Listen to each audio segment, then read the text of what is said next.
So first of all మనం back ఎండ్తో work చేయడం start చేద్దాం. సో దానికోసం ముందుగా మనం మన సిస్టంలో నోడ్ అనేది ఇన్స్టాల్ అయ్యిందో లేదో చెక్ చేసుకోవడం చాలా ఇంపార్టెంట్. మీకు ఇన్స్టలేషన్స్ తెలిస్తే ఓకే, ఎవరైతే ఫస్ట్ టైం వాచ్ చేస్తున్నారో వాళ్ళ కోసం చెప్తున్నాను. మన సిస్టంలో నోడ్ ఉందో లేదో చెక్ చేయడానికి కీబోర్డ్లో విండోస్+R బటన్ హిట్ చేస్తే ఇలా ఒక డైలాగ్ బాక్స్ ఓపెన్ అవుతుంది. ఇక్కడ CMD అని టైప్ చేసి ఓకే చేసిన తర్వాత ఇలా ఒక టెర్మినల్ ఓపెన్ అవుతుంది. ఈ టెర్మినల్లో నోడ్ -v ఎంటర్ హిట్ చేస్తే మనకి నోడ్ ఇన్స్టాల్ అయ్యి ఉంటే మన సిస్టంలో దాని తాలూకా వర్జన్ అనేది ఇలా చూపిస్తుంది. ఇన్ కేస్ ఈ వర్జన్ చూపించకపోతే మీరు నోడ్ ఇన్స్టాల్ చేసుకోవడానికి చాలా సింపుల్. ఇలా గూగుల్లోకి వెళ్ళి నోడ్ డౌన్లోడ్ అని టైప్ చేసి ఈ Node.js తాలూకా వెబ్సైట్లో డౌన్లోడ్స్ ఆప్షన్లో మీకు సూటబుల్ అయ్యే ఆపరేటింగ్ సిస్టమ్ సెలెక్ట్ చేసుకొని ఈజీగా మీరు ఇలా డౌన్లోడ్ చేసుకోవచ్చు. సో నాకు ఆల్రెడీ ఇన్స్టాల్ అయ్యి ఉంది కాబట్టి నేను ఇప్పుడు నోడ్ డౌన్లోడ్ చేసుకోవట్లేదు. సో ఈ నోడ్ అనేది మన సిస్టంలో ఉండటం చాలా ఇంపార్టెంట్. ఇప్పుడు ఈ బ్యాక్ ఎండ్ ఫోల్డర్లోకి వచ్చి ఈ అడ్రస్ బార్ దగ్గర క్లిక్ చేసి CMD అని హిట్ చేస్తే ఇలా ఒక టెర్మినల్ ఓపెన్ అవుతుంది. ఈ టెర్మినల్లో npm init-y ఎంటర్ హిట్ చేస్తే ఇప్పుడు మన ప్రాజెక్ట్కి సంబంధించిన ఈ నోడ్ అనేది ఇనిషియలైజ్ అవుతుంది అన్నమాట. ఇక్కడ మన project taluka details and versions అనేవి మనం మాన్యువల్గా కూడా ఇవ్వచ్చు. అది ఎలా అంటే ఇప్పుడు మన ప్రాజెక్ట్ని విజువల్ స్టూడియో కోడ్లో ఓపెన్ చేయడానికి 2 టైప్స్ ఉన్నాయి. ఒకటి రైట్ క్లిక్ చేసి ఓపెన్ విత్ కోడ్ అని కూడా ఓపెన్ చేయొచ్చు. ఇంకొకటి అడ్రస్ బార్ దగ్గర మళ్ళీ మనం CMD అని హిట్ చేసి టెర్మినల్ ఓపెన్ అయిన తర్వాత కోడ్ .dot ఎంటర్ హిట్ చేస్తే ఇప్పుడు మన ఈ ప్రాజెక్ట్ ఏదైతే ఉందో ఇది విజువల్ స్టూడియో కోడ్ లోపల ఇలా ఓపెన్ అవుతుంది. ఇలా ఇప్పుడు మనం ఈ టెర్మినల్లో ఏదైతే ఈ బ్యాక్ ఎండ్ అండ్ ఈ నోడ్ ఇనిషియలైజ్ చేసాము ఈ package.json ఈ ఫైల్ లోపల ఈ డీటెయిల్స్ అన్నీ ఇక్కడ అవైలబుల్ ఉన్నాయి. ఇక్కడ మనం కావాలంటే మనం పేరు మార్చుకోవచ్చు, మన ఆథర్ పేరు ఏదైనా ఇవ్వచ్చు. ఇక్కడ నా పేరు కళ్యాణ్ కాబట్టి ఇక్కడ నేను ఆథర్ కింద కళ్యాణ్ అని ఒక పేరు ఇచ్చాను. సో నెక్స్ట్ మెయిన్, ఈ మెయిన్ దగ్గర మనం index.js అని ఉంది, అంటే ఇది మన ప్రాజెక్ట్కి గేట్వే అనమాట. సో ఇక్కడ మనం ఇంకొక ఫైల్ క్రియేట్ చేసి ఇక్కడ index.js అని ఒక ఫైల్ క్రియేట్ చేసాం. అండ్ మనం ప్రాజెక్ట్ బిల్డ్ చేయడానికి మనకు కొన్ని ప్యాకేజెస్ అవసరం ఉంటాయి. అవి ఏంటనేది మనం ఒక లిస్ట్ రాసుకుందాం, సో దట్ మనకి డాక్యుమెంటేషన్ కింద కూడా ఉపయోగపడుతుంది. సో ఒక వర్డ్ డాక్యుమెంట్ తీసుకొని దీనికి మాన్యువల్ అని ఒక పేరు పెట్టాను. ఈ వర్డ్ డాక్యుమెంట్ లోపల మనం యూజ్ చేస్తున్న డిపెండెన్సీస్ అండ్ ప్యాకేజెస్ ఇక్కడ లిస్ట్ చేసుకుందాం. సో ఇక్కడ డిపెండెన్సీస్ ఫస్ట్ మనకి ఎక్స్ప్రెస్ అవసరం ఉంటుంది, అలాగే mongoose, తర్వాత .env, body -parser, అలాగే nodemon. సో ప్రస్తుతానికి ఈ ప్యాకేజెస్ ఇన్స్టాల్ చేద్దాం. తర్వాత మనం ప్రోగ్రెస్ చేస్తున్న కొద్దీ మన రిక్వైర్మెంట్ని బట్టి కావాల్సిన ప్యాకేజెస్ మళ్ళీ ఇన్స్టాల్ చేసుకోవచ్చు. సో ఇక్కడ టెర్మినల్ ఓపెన్ చేసి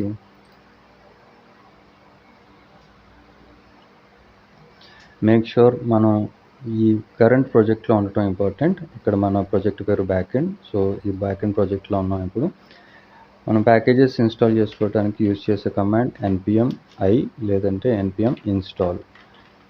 తర్వాత మన ప్యాకేజెస్ ఎక్స్ప్రెస్, తర్వాత mongoose.env, అలాగే body -parser and nodemon enter hit చేస్తే ఇప్పుడు ఈ డిపెండెన్సీస్ మన package.json ఫైల్లో ఈ ప్యాకేజెస్ ఇన్స్టాల్ అయిన తర్వాత వీటి తాలూకా వర్జన్స్ అండ్ డీటెయిల్స్ ఈ package.json ఫైల్లో మనకు కనిపిస్తాయి. సో ఈలోపు మనం index.js ఫైల్ లోపల ఏదైనా ఒకటి కన్సోల్ లాగ్ చేద్దాం. console.log hello world సేవ్ చేశాను. అంటే మన గేట్వే ఫైల్లో ఉన్న కంటెంట్ మనకు అవుట్పుట్ వస్తుందా లేదా మనం ఇప్పుడు ఈ టెర్మినల్లో చెక్ చేయడానికి ఈ టెక్స్ట్ అనేది రాశాను. ఇప్పుడు ఈ ప్యాకేజెస్ ఇన్స్టాల్ అయిన తర్వాత ఇక్కడ ఈ స్క్రిప్ట్స్ లోపల మన ప్రాజెక్ట్ని స్టార్ట్ చేయడానికి కమాండ్స్ డిఫైన్ చేద్దాం. సో ఇక్కడ మనకు 2 ఫేసెస్ ఉన్నాయి. ఒకటి డెవలప్మెంట్ ఫేజ్, ఇంకొకటి డిప్లాయ్మెంట్ ఫేజ్. ఫస్ట్ డెవలప్మెంట్ ఫేజ్లో ఈ డెవలప్మెంట్కి మనం యూజ్ చేసే కమాండ్ nodemon run dev. అంటే npm run dev ఈ కమాండ్ యూజ్ చేస్తే మనం ప్రాజెక్ట్ అనేది ఇప్పుడు స్టార్ట్ అవుతుంది. అలాగే డిప్లాయ్మెంట్లో మనం యూజ్ చేసే కమాండ్ స్టార్ట్, దీనికి వాల్యూ కింద నోడ్ ఇండెక్స్. ఇక్కడ ఇండెక్స్ అనేది మన గేట్వే ఫైల్. సో సేవ్ చేసి ఇక్కడ చూడండి మనం ఇన్స్టాల్ చేసిన డిపెండెన్సీస్ అన్నీ వాటి తాలూకా వర్జన్స్ ఇక్కడ ఈ డీటెయిల్స్ అవైలబుల్ ఉన్నాయి. సో ఇప్పుడు ఇండెక్స్ ఫైల్ ఉంది కదా, ఈ లోపల ఈ కంటెంట్ రాసాం కదా. ఇక్కడ మనం రాసిన చేంజెస్ అన్నీ అప్డేట్ అవ్వడానికి మనం ఆల్రెడీ nodemon ఇన్స్టాల్ చేసాం. దీనికి కమాండ్ కూడా డిఫైన్ చేసాం. సో ఇక్కడ npm run dev హిట్ చేస్తే మన గేట్వే ఫైల్ లోపల ఉన్న కంటెంట్ లేదా కోడ్ అనేది ఇక్కడ ఎగ్జిక్యూట్ అవుతుంది. ఇక్కడ చూడండి హలో వరల్డ్ అని ఇక్కడ మనకు అవుట్పుట్ వచ్చింది. సో ఇప్పుడు మన ప్రాజెక్ట్ అనేది సక్సెస్ఫుల్గా రన్ అవుతుంది. ఇన్ కేస్ నేను ఏదైనా చేంజెస్ ఇక్కడ చేస్తే ఆ చేంజెస్ అనేది ఆటోమేటిక్గా అప్డేట్ అయ్యి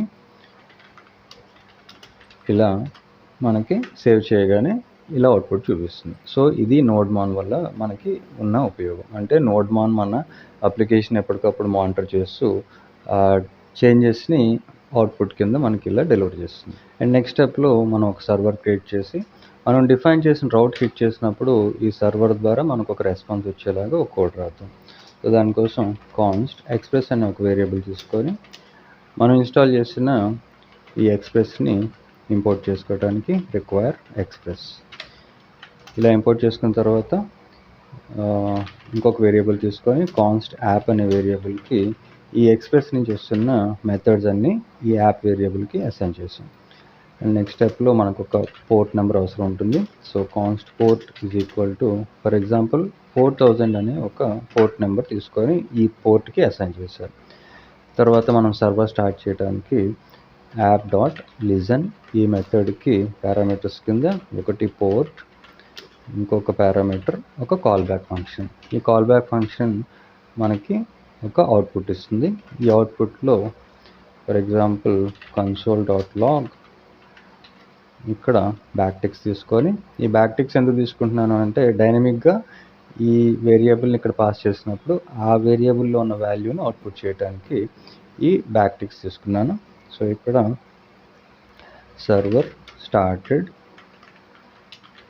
అండ్ రన్నింగ్ ఎట్, ఇక్కడ మన పోర్ట్ వేరియబుల్ పోర్ట్ కాబట్టి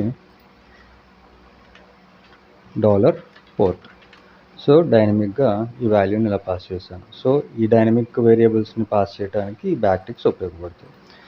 సో ఇప్పుడు సేవ్ చేస్తే చూడండి మనకి కన్సోల్లో server started and running at 4000 అని మనకు అవుట్పుట్ వచ్చింది. సో ఈ సర్వర్ని బేస్ చేసుకొని నేను ఒక రౌట్ క్రియేట్ చేస్తున్నాను. app.use ఈ మెథడ్ ద్వారా నేను ఒక రౌట్ డిఫైన్ చేస్తున్నాను. /home అని ఇచ్చాను. ఈ హోమ్ రౌట్ని హిట్ చేసినప్పుడు మనకి అవుట్పుట్ కింద ఒక రెస్పాన్స్ చూపిస్తున్నాం. ఈ కాల్ బ్యాక్ ఫంక్షన్ 2 పారామీటర్స్ తీసుకుంటుంది, ఒకటి రిక్వెస్ట్, ఇంకొకటి రెస్పాన్స్. ఈ హోమ్ రౌట్ని హిట్ చేసినప్పుడు రెస్పాన్స్ కింద నేను response.send ఫర్ ఎగ్జాంపుల్ ఒక h1 ట్యాగ్ తీసుకొని వెల్కమ్ టు సూబి అని రాశాను. ఓకే, ఇప్పుడు సేవ్ చేస్తే చూడండి మనకి అవుట్పుట్లో కన్సోల్లో ఇదే వస్తుంది, అంటే server started and running at 4000 అని. అదే మనం బ్రౌజర్లోకి వెళ్ళి ఇక్కడ పోర్ట్ నెంబర్ 4000లో రన్ అవుతుంది కాబట్టి మన అప్లికేషన్ లోకల్ హోస్ట్ 4000 హిట్ చేస్తే ఇక్కడ మనకి కెనాట్ గెట్ అని వచ్చింది. ఎందుకు వచ్చింది? ఇక్కడ మనం డిఫైన్ చేసిన రౌట్ వచ్చి ఇక్కడ చూడండి మనం డిఫైన్ చేసిన రౌట్ home కాబట్టి 4000 తర్వాత స్లాష్ ఇచ్చి హోమ్ అని హిట్ చేస్తే ఇప్పుడు చూడండి వెల్కమ్ టు సుబి అని మనకి ఇలాగా అవుట్పుట్ వచ్చింది. అంటే ఇప్పుడు సక్సెస్ఫుల్గా మన అప్లికేషన్ అనేది రన్ అవుతుంది, సర్వర్ అనేది క్రియేట్ అయింది, అలాగే రౌట్ అనేది కూడా డిఫైన్ చేసాం.